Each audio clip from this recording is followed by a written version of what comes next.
ओम शांती. आज आपण सृष्टीचक्र बघणार आहोत. यालाच कालचक्र म्हणतात, समयचं चक्र म्हणतात. आपल्याला माहिती आहे की आपल्या जीवनामध्ये समयचं अनन्यसाधारण असं महत्त्व आहे. की असं म्हणतात की जर आपण समयानुसार परिवर्तन नाही केलं तर समय आपल्याला मजबूर करतो की आपण परिवर्तन करायलाच पाहिजे आता. किंवा दुसरी गोष्ट आपल्याला समयाबद्दल सांगण्यात येते की जो समयला सफल करतो त्याच्या जीवनात सफलता येते. तरी समय जो आहे हा परिवर्तनशील आहे, हा कधीच एकसारखा राहत नाही. तसे हे सृष्टीचं चक्र आहे. आपण बघतो की आपल्याकडे दिवस रात्रीचं चक्र आहे. म्हणजे या सृष्टीमध्ये प्रत्येक गोष्ट जी आहे ती परिवर्तनशील आहे किंवा एका चक्राच्या रूपात ती सतत फिरत असते. दिवस रात्रीचं चक्र घेतलं तर दिवसानंतर रात्र येते, रात्रीनंतर दिवस येतो. ऋतूचं चक्र घेतलं, उन्हाळा, पावसाळा, हिवाळा, परत उन्हाळा. अमावस्या पौर्णिमा हे चक्र घेतलं, अमावस्या पौर्णिमा परत अमावस्या. तसंच मनुष्याच्या जो लहानपणापासून पाहिलं तर आधी बाल्य अवस्था असते, मग तरुण अवस्था, मग प्रौढ अवस्था आणि नंतर वृद्ध अवस्था. आणि परत हे शरीर सोडून जाऊन परत दुसऱ्या लहान मुलाच्या रूपात जन्म. तर हे प्रत्येक गोष्टीचं ह्या सृष्टीमध्ये चक्र आहे. एका चक्राकार रूपामध्ये फिरत असतात ह्या गोष्टी. त्याचप्रमाणे परमात्मा सांगतात की सृष्टीचं पण एक चक्र आहे जे निरंतर फिरत असतं. एक चक्र संपलं, दुसरं चालू, दुसरं संपलं, तिसरं चालू. आणि परमात्मा सांगतात हे सृष्टीचक्र जे आहे, एक चक्र 5000 वर्षाचं आहे. भले सृष्टी करोडो वर्षाची असेल, कारण हे चक्र अनादी फिरणारं चक्र आहे. कधी सुरू झालं आणि कधी संपणार हे कोणीच सांगू शकत नाही. एक चक्र संपलं, दुसरं चालू होतं. तर त्यातलं जे हे चक्र आहे, एक चक्र सृष्टीचं, तर ते परमात्मा सांगतात 5000 वर्षाचं आहे, लाखो वर्षाचं नाही. मग याच्यासाठी आपण काही दाखले पण बघूया. की जसं महाभारत म्हणा, आपल्या शास्त्रांमध्ये सांगितलं आहे की महाभारत युद्धाला होऊन 5000 वर्ष झाले. आणि महाभारतात शेवटच्या अध्यायात सांगितले की महाभारत कधी होणार, कसं ओळखायचं. पांडवांनी श्रीकृष्णाला प्रश्न विचारला की आम्ही कसं समजायचं की आता महाभारत युद्धाचा समय आलेला आहे. तेव्हा त्यांनी सांगितलं की जेव्हा घराघरात महाभारत सुरू होईल तेव्हा समजायचं की हा महाभारताचा समय आलेला आहे. आणि आज आपण बघतो की प्रत्येक घराघरात महाभारत आहे. 4 भाऊ, त्यांचे कुटुंब एका ठिकाणी राहू शकत नाही, म्हणजेच काय, महाभारत सुरू आहे. त्यानंतर मुस्लिम समाजात त्यांच्या पवित्र ग्रंथात सांगून ठेवलेले कि इस सृष्टि पर कयामत का समय हर 5000 साल बाद आता है. येशू ख्रिस्त ज्यांच्यावर इसवी सन आपण लावतो, 2000 इसवी सन आहे, तर त्यांनी बायबलमध्ये लिहून ठेवले त्यावेळेस की आजच्या 3000 वर्षापूर्वी या सृष्टीवर पॅराडाईस होता, म्हणजे स्वर्ग होता. त्यांनी लिहिलं त्याच्यापासून 3000 वर्ष, आणि त्यांनी बायबल लिहिलं त्याला आता झाली 2000 वर्ष, जे इसवी सन आपण चालवत होते. असे टोटल मिळून 5000 वर्ष, म्हणजे एक्झॅक्ट 5000 वर्षापूर्वी या सृष्टीवर पॅराडाईस होतं. मायन संस्कृती जिच्यामध्ये त्यांचं एक चक्र 5000 वर्षाचं आहे, कॅलेंडर 5000 वर्षाचं आहे, आणि 2012मध्ये त्यांचं ते जे कॅलेंडर होतं ते संपलं. आणि तुम्हाला आठवत असेल की त्यावेळेस खूप गोंधळ उठला होता की सृष्टी आता संपणार आहे.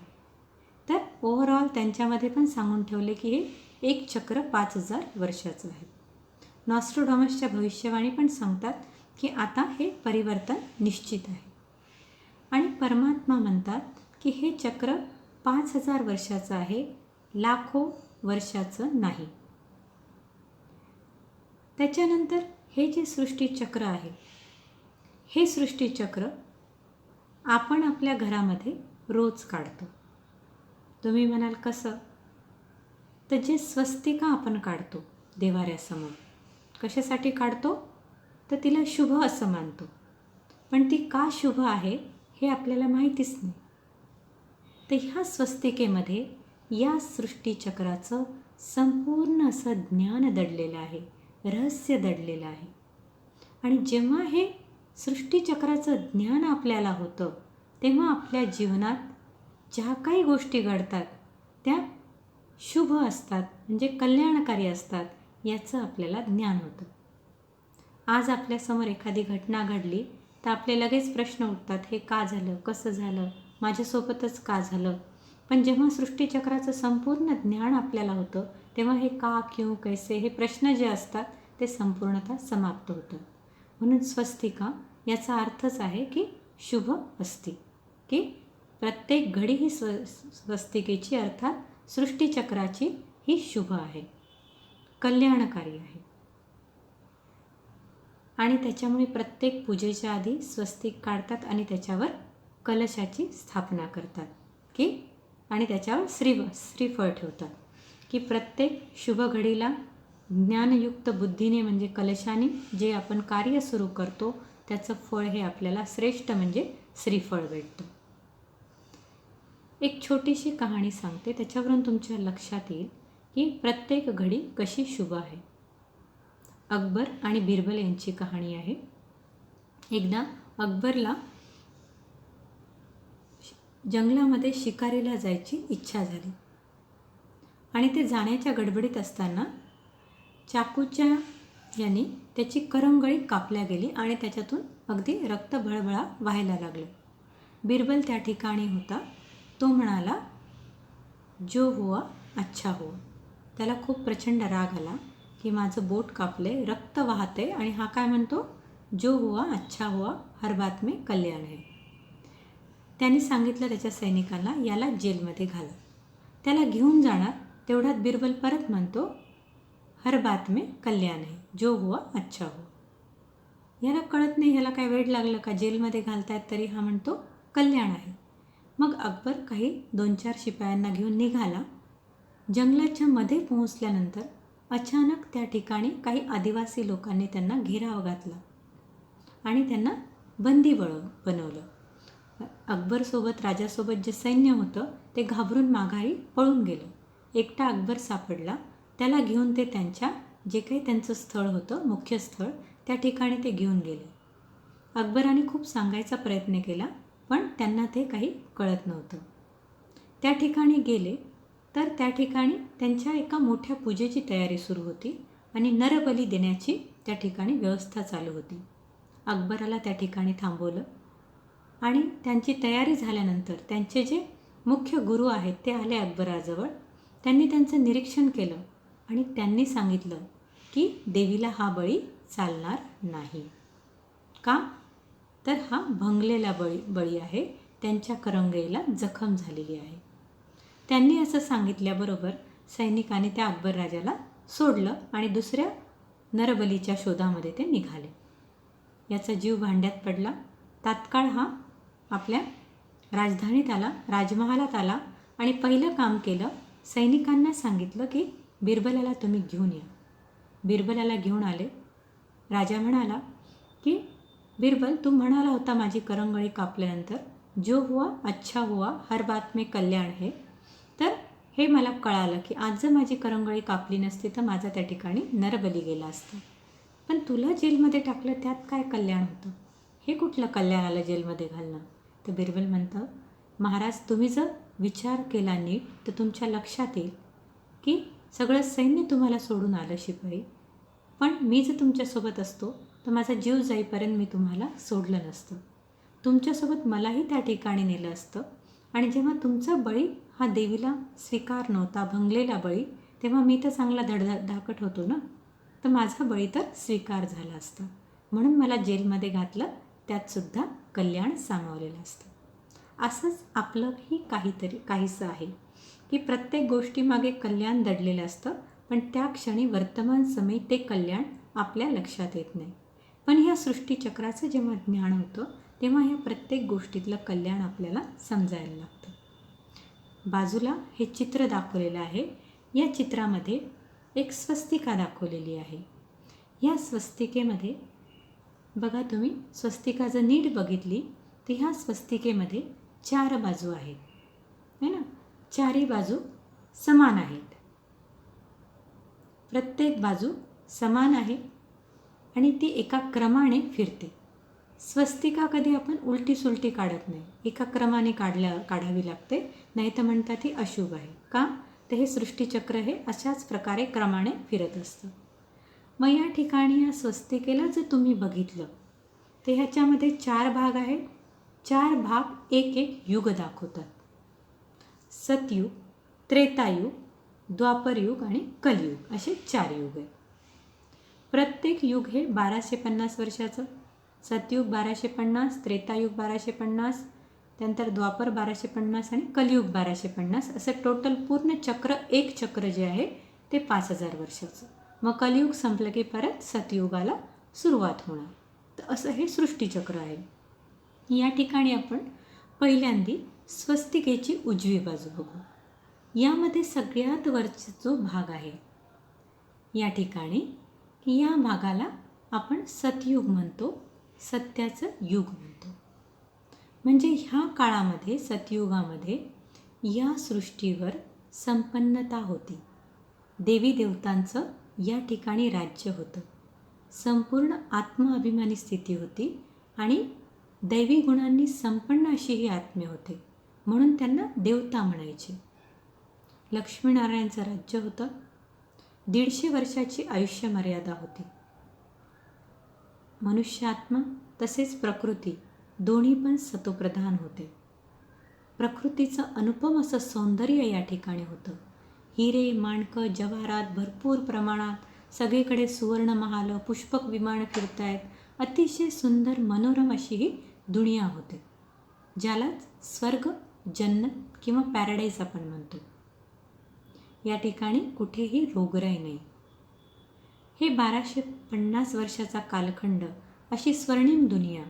त्याच्यानंतर या ठिकाणी जी आत्मी होती, मनुष्य आत्मी होती, ती 16 कला संपूर्ण, म्हणजे एकदम परफेक्ट. जसं चंद्र असतो, 16 कला म्हणजे संपूर्णतेची निशाणी. जसा पौर्णिमेचा चंद्र आहे तो संपूर्ण आहे, तशी आत्म्यांमध्ये गुण आणि शक्तींनी हे आत्मे भरपूर होते.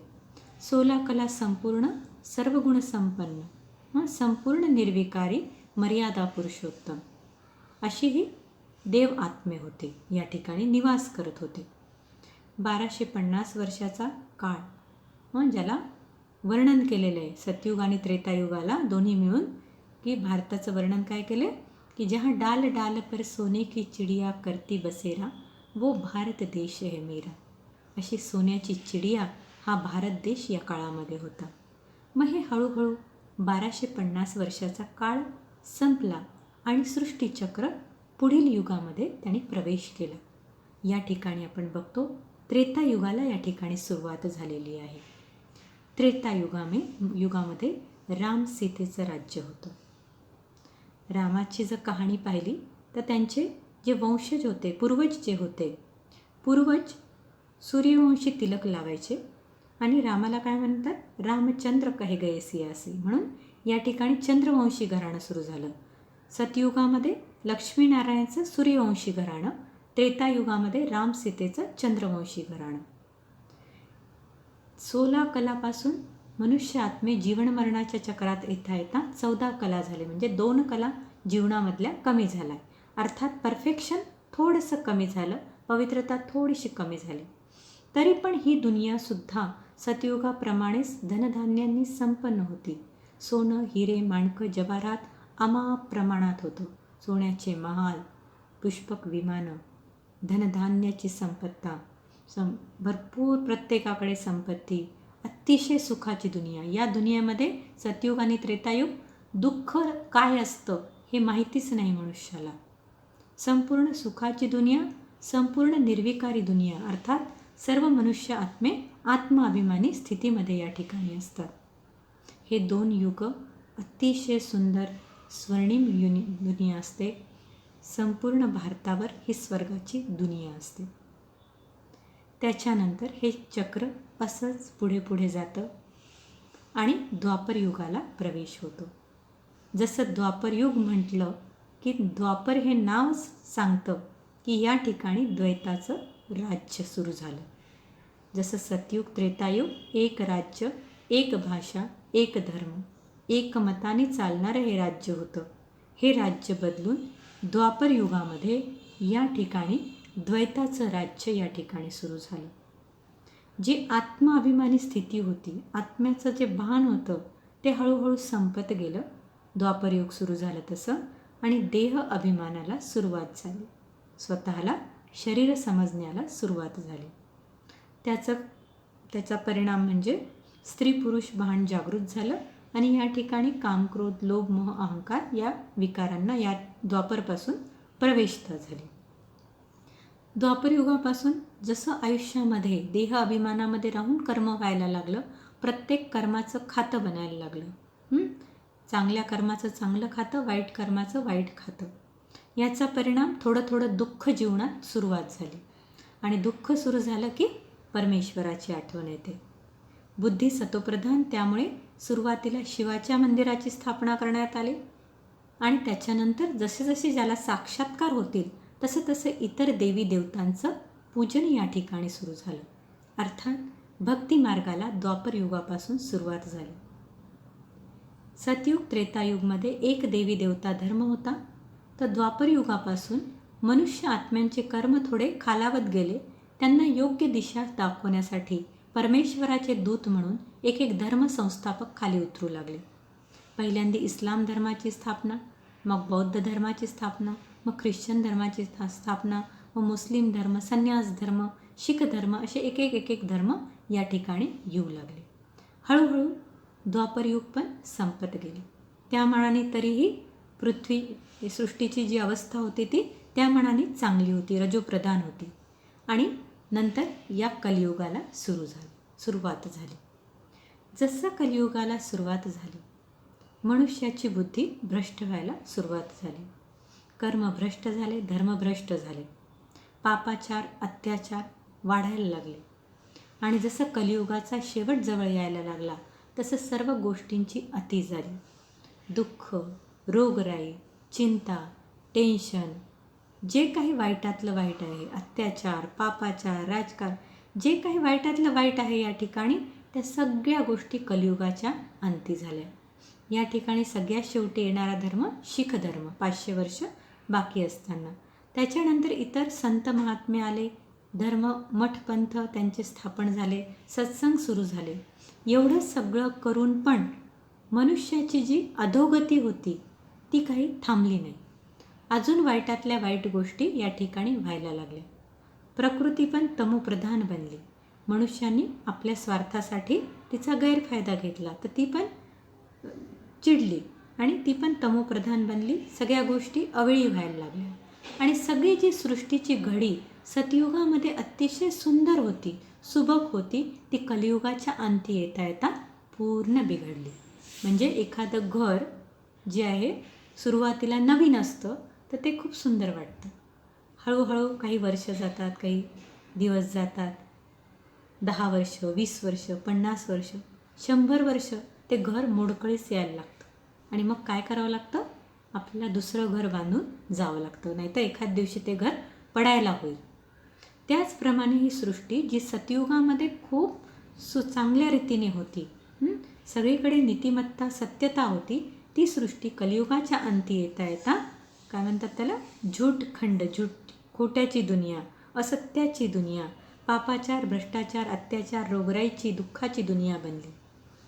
आणि मग परमात्मा म्हणतात की आता कुठल्याही मनुष्याच्या बसची बात नाही, या सृष्टीला परत आपण चांगल्याकडे वळवावं. आणि म्हणून या ठिकाणी कलियुगाचा शेवट आणि सतयुगाची सुरुवात याच्यामधला हा छोटासा काळ, तुम्ही जर या ठिकाणी घड्याळ इथे बघाल तर एक तुम्हाला घड्याळ दिसेल. या घड्याळाला 2 काटे आहेत, एक छोटा काटा आहे, एक मोठा काटा आहे. छोटा काटा 12वर आहे आणि मोठा काटा असा पूर्ण चक्कर मारून या ठिकाणी परत आलेला आहे. ह्या 2 काट्यामध्ये जेवढी छोटीशी जागा आहे, ह्या काळाला, ह्या कलियुगाचा शेवट आणि सतयुगाच्या सुरुवातीच्या काळाला संगम युग म्हणतात. यांना जॉईन करणारं युग म्हणतात. आणि ह्या संगम युगावर जे भगवद्गीतेत परमपिता परमात्म्यांनी वचन दिलंय, यदा यदा हि धर्मस्य ग्लानिर्भवति भारत, जेव्हा अधर्माची अति होईल तेव्हा मी या सृष्टीरंगमंचावर अवतरित होऊन एका सतधर्माची स्थापना करेल. त्याला अनुसरून परमपिता परमात्मा शिव यांचं ह्या संगमयुगामध्ये अवतरण होतं, दिव्य अवतरण. कारण ते गर्भामधून जन्म घेत नाही, जन्ममरणाच्या चक्रात येत नाही, म्हणून दिव्य अवतरण. दिव्य अवतरण कसं? तर आपल्या कार्यासाठी ते एका वृद्धतनाची निवड करतात, त्याचं नाव ठेवतात प्रजापिता ब्रह्मा. या ब्रह्माच्या तनात येऊन ते प्रत्येक मनुष्य आत्म्याला सत्य गीता ज्ञान सांगून त्यांच्यामध्ये हळूहळू परिवर्तन करायला सुरुवात करतात. हे युग छोटंसं युग असतं, जवळपास 100 वर्षाचं युग असतं. त्याला कल्याणकारी पुरुषोत्तम संगमयुग म्हणतात, की ज्या युगामध्ये स्वयं परमात्मा, निराकार परमात्मा आपले निजधाम सोडून ब्रह्मातनात अवतरित होऊन प्रत्येक मनुष्यात्म्याला सत्य गीता ज्ञान सांगतात. आणि म्हणून या युगाला कल्याणकारी पुरुषोत्तम संगमयुग म्हणतात, की या युगात प्रत्येक क्षणी त्या आत्म्याचं कल्याण होते. पुरुषोत्तम अर्थात पुरुष अर्थात आत्मा, उत्तमात उत्तम, आत्म्याला उत्तमात उत्तम बनवण्याचा हा काळ आहे, ज्यामध्ये स्वयं परमात्मा या सृष्टी रंगमंचावर दिव्य अवतरित होतात. आणि हा जो छोटासा संगमयुगाचा, कल्याणकारी पुरुषोत्तम संगमयुगाचा काळ आहे, ह्या काळामध्ये फक्त आपल्याला डायरेक्ट परमात्म्याला भेटता येतं. आत्मा परमात्मा मिलनाचा हा महाकुंभ या ठिकाणी भरतो. आपल्या आत्म्याला चांगलं बनवण्याचा, सद्गुणांनी भरण्याचा हा काळ असतो. शिवाय पुढचं येणारं सुरू होणारं जे सृष्टीचक्र आहे, त्या संपूर्ण सृष्टीचक्रासाठी आपलं भाग्य बनवण्याचा हा काळ असतो. सोबत द्वापरपासून कळत नकळत जे काही आपल्याकडून पाप झालेत, ते सर्व पाप जेव्हा आपण परमात्म्याचं राजयोगाच्या माध्यमातून ध्यान करतो, त्या मेडिटेशननी हे सर्व पाप भस्म होतात आणि आपल्या आत्म्यावर जो बोज चढलेला आहे पापाचा, विकारांचा, तो हळूहळू कमी होतो. आणि हे संगमयुग हे वर्तमान समय चालू आहे. परमपिता परमात्मा शिव दिव्य अवतरित होऊन 83 वर्ष झालेली आहेत. आता हे 100 वर्षापैकी थोडा बहुत काळ राहिलेला आहे. प्रजापिता ब्रह्मकुमारी विश्वविद्यालयाच्या माध्यमातून त्यांचं हे गीता ज्ञान देण्याचा गीता यज्ञ जो आहे, तो अहोरात्र अखंड अविरत चालू आहे. आणि यामध्ये परमात्मा सांगतात की आता अंतचा समय आलेला आहे या संगमयुगाचा, आणि माझ्या प्रत्येक आत्मारूपी मुलांपर्यंत हा संदेश पोहोचवा की मी या ठिकाणी आलेलो आहे आणि माझं कर्तव्य या ठिकाणी मी सुरू केलेलं आहे. तर तसा हा संगमयुगाचा अतिशय श्रेष्ठ काळ, ज्याला आपण अधिक युग म्हणतो, धर्मायुग म्हणतो, असा हा काळ या ठिकाणी सुरू झालेला आहे. परमात्म्याचं गीता ज्ञान सांगून प्रत्येक आत्म्यामध्ये परिवर्तन करणं सुरू आहे. प्रत्येक आत्म्याचं भाग्य बनवण्याची संधी त्या प्रत्येक आत्म्याला या काळामध्ये मिळत आहे. तर असा हा सुवर्ण काळ या ठिकाणी सुरू आहे. आणि म्हणून आपल्याला हे राजयोगाचं ज्ञान, राजयोग मेडिटेशनची पद्धत आपल्याला समजते आहे. कारण परमात्मा येऊन एका सूक्ष्म गोष्टीचं ज्ञान आपल्या मुलांपर्यंत पोचवत आहे. तर असा हा सुंदर संगमयुगाचा काळ या ठिकाणी चालू आहे. याच्यानंतर परत दुसऱ्या सृष्टीचक्राला सुरुवात होणार आहे, सतयुगाला प्रारंभ होणार आहे. त्याच्या आधीचा हा परिवर्तनाचा काळ आहे. आणि म्हणून आपण बघतो की एक एक अघटित घटना ज्या आहेत त्या आपल्या डोळ्यासमोर येत आहेत. हे सृष्टीचक्र परमात्मा म्हणतात की जसा एखादा ड्रामा आहे, 3 तासाचा एखादी फिल्म आहे, ती एकदा शूट केली की ती तशीच फिरत राहते. त्याप्रमाणे हा बनाया ड्रामा आहे की यामध्ये जे काही झालं आहे ते परत रिपीट होणार. म्हणजे सतयुगामध्ये लक्ष्मीनारायणचं राज्य, त्रेतामध्ये राम सीता, परत द्वापरयुग भक्तिमार्ग चालूत सगळे धर्म सुरुवात होणार आणि कलियुगाच्या अंती अतिकडे दुनिया जाणार, परत संगमयुगावर परमात्मा येणार. असं हे सृष्टीचक्र जे आहे ते हुबहू 5000 वर्षांनी रिपीट होतं. अर्थात भक्तिमार्गात ज्या परमेश्वराला आपण मंदिरामध्ये, मूर्तीमध्ये, तीर्थक्षेत्रावर त्याला शोधलं, तो परमात्मा स्वतः आपल्याला या ठिकाणी भेटतो आणि आत्मा परमात्मा मिलनाचा अतिंद्रिय सुखाचा अनुभव या ठिकाणी आपल्याला घेता येतो. या चित्रावर जर तुम्ही पाहिलं तर खाली लिहिलेलं आहे कि आप यहाँ पहली बार नहीं आए, आप 5000 वर्ष पूर्व भी इसी स्थान पर इसी समय इस प्रकार से आए थे, अब आए हैं और 5000 वर्ष पश्चात आते रहेंगे, क्योंकि इस सृष्टि रूपी नाटक की हर 5000 वर्ष पश्चात हूबहू पुनरावृत्ती होती है. आणि मग हे सृष्टीचक्राचं आपल्याला जेव्हा संपूर्ण ज्ञान होतं तेव्हा आपल्या लक्षात येतं की या चक्रामध्ये जी काही गोष्ट होती ती कल्याणासाठी होती. जरी आज माझ्यासमोर एखादी घटना झाली पण त्याच्यामध्ये काही ना काही रहस्य दडलेलं असतं. खूप वाईट घटना झाली तर माझे जे काही मी पापकर्म केले त्याचं फळ म्हणून हे माझ्यासमोर आले आणि जेवढं मी लवकर चुकतो करेल तेवढं माझ्यावरचा हा बोज उतरत जाणार आहे. त्यामुळे या सृष्टीचक्रामध्ये प्रत्येक घडी ही शुभ आहे आणि प्रत्येक घटना ही कल्याणकारी आहे आणि प्रत्येक आत्म्याचं परमात्मा कल्याण करतात. तर हे सृष्टीचक्राचं रहस्य आहे की हे सृष्टी नाटक आहे, 5000 वर्षांचं बनलेलं आहे, हूबहू रिपीट होत असतं. प्रत्येक 5000 वर्षांनी हे चक्र परत फिरतं आणि हे परत फिरताना त्या दोन्हीच्या जॉईंटवर संगमावर परमात्मा अवतरण होतं. परमपिता परमात्मा शिव निराकार महाज्योती आपलं निजधाम सोडून या सृष्टी रंगमंचावर येऊन आपलं हे सृष्टी परिवर्तनाचं कार्य करते आणि हा समय सध्या चालू आहे. आपण एक छोटंसं मेडिटेशन करूया की या सृष्टीचक्रावर सगळ्यांनी ताठ बसायचं आहे.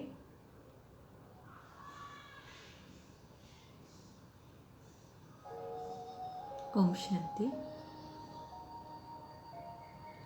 सर्व बाहेरील गोष्टींपासून, कार्यव्यवहारापासून स्वतःला अलिप्त करायचं आहे.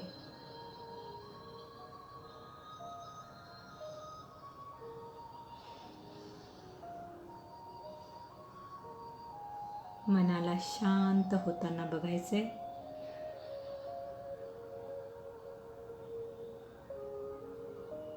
एका सुंदर संकल्पामध्ये स्वतःला स्थित करायचे. दोन भ्रुकुटीच्या मध्ये मस्तकामध्ये विराजमान मी एक ज्योतिर्बिंदू स्वरूप दिव्य सितारा आत्मा आहे. या 5 तत्वांनी बनलेल्या शरीराची मालिक आहे. एक अविनाशी ऊर्जा आहे. या सृष्टी नाटकामध्ये माझ्या आत्म्याला पार्ट मिळालेला आहे. या नाटकामध्ये मी आत्मा पार्टधारी आहे.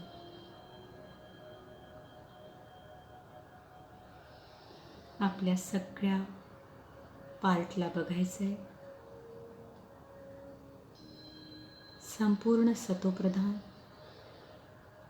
गुणांनी आणि शक्तींनी संपूर्ण आत्मा परमधाम घर सोडून या सृष्टी रंगमंचावर सतयुगाच्या आदीमध्ये एका सुंदर देवताई शरीरामध्ये प्रवेश करते. स्वतःला या देवताई शरीरामध्ये बघायचे. अतिशय सतोप्रधान दिव्य आभा, सर्व गुणांनी संपूर्ण निर्विकारी मर्यादा पुरुषोत्तम लक्ष्मीनारायणचं राज्य, सतोप्रधान प्रकृती,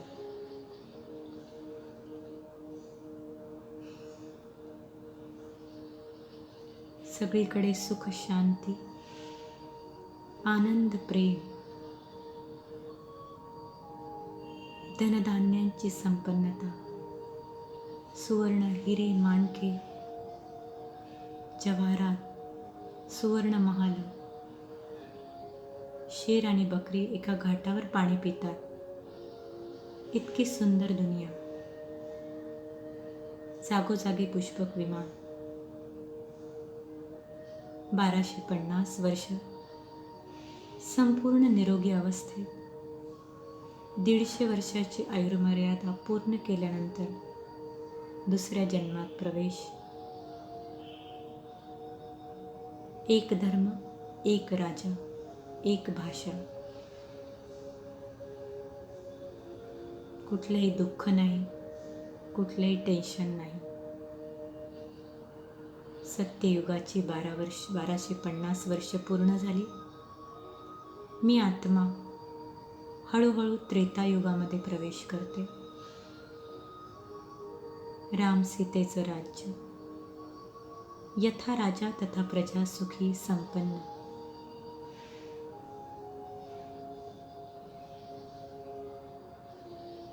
चौदा कला, 2 कला कमी, तरी पण तेवढीच सुख, शांती. अतिशय आनंदी जीवन. भारत सोन्याची चिडिया. अफाट संपत्ती.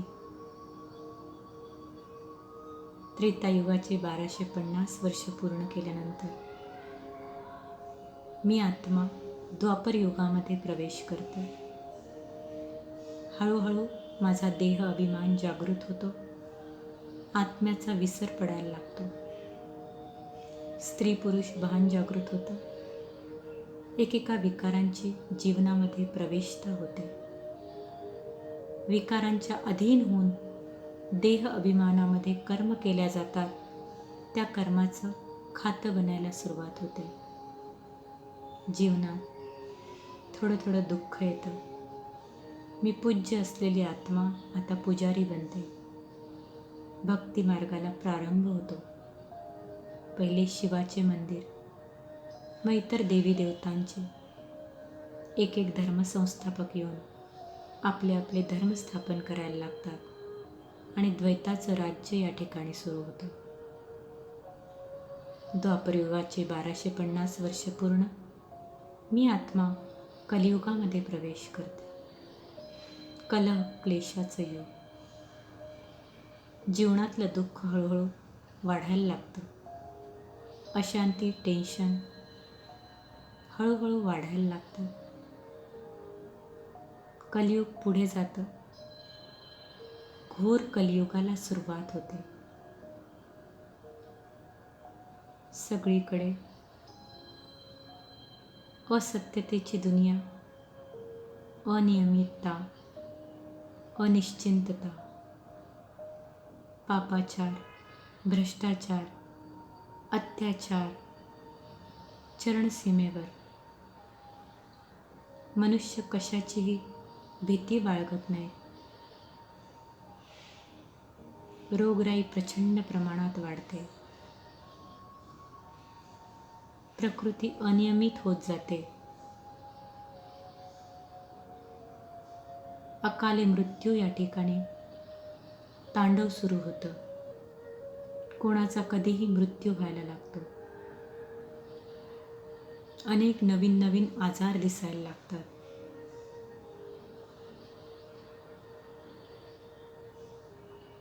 प्रकृती प्रदूषित होते.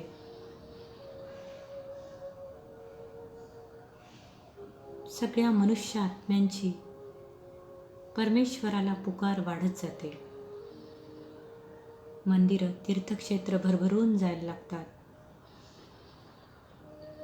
आणि ही पुकार ऐकून स्वयं परमपिता परमात्मा ड्रामानुसार आपले निजधाम ब्रह्मलोक परमधाम सोडून या सृष्टी रंगमंचावर प्रजापिता ब्रह्मा यांच्या तनामध्ये दिव्य अवतरित होतात. ज्ञान सांगण्यासाठी ते प्रजापिता ब्रह्मांच्या शरीराचं माध्यम निवडतात आणि एक एक मनुष्यापर्यंत हे सत्य गीता ज्ञान सांगून त्यांना शक्ती प्रदान करून प्रत्येकामध्ये परिवर्तन करायला सुरुवात करतात. अवगुणांना काढून त्या ठिकाणी सद्गुणांची धारणा करता कल्याणकारी पुरुषोत्तम संगमयुगाचा हिरेतुल्य काळ, सतयुग, सुवर्णयुग, त्रेतायुग, चांदीचं युग, द्वापरयुग, तांब्याचं युग, कलियुग, लोखंडाचं युग आणि हे संगमयुग ज्यामध्ये मला माझ्या पिता परमात्म्याला भेटायला भेटतं ते हिरेतुल्य युग. अतिशय सुंदर असा हा संगमयुगाचा काळ, माझ्या आत्म्याला भरभरून टाकणारा हा काळ, गुण आणि शक्तींनी संपन्न होण्याचा हा काळ, संपूर्ण 5000 वर्षाच्या चक्रासाठी भाग्य बनवण्याचा हा काळ.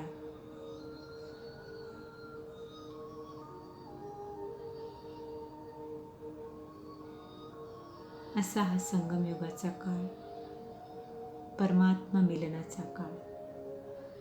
मी खरोखर भाग्यशाली आत्मा आहे की माझ्यापर्यंत पिता परमात्म्यांनी हे ज्ञान पोहोचवलेलं आहे. मनोमन त्यांना धन्यवाद करून परत आपल्या पूर्वस्थितीमध्ये वापस यायचं आहे. ओम शांती.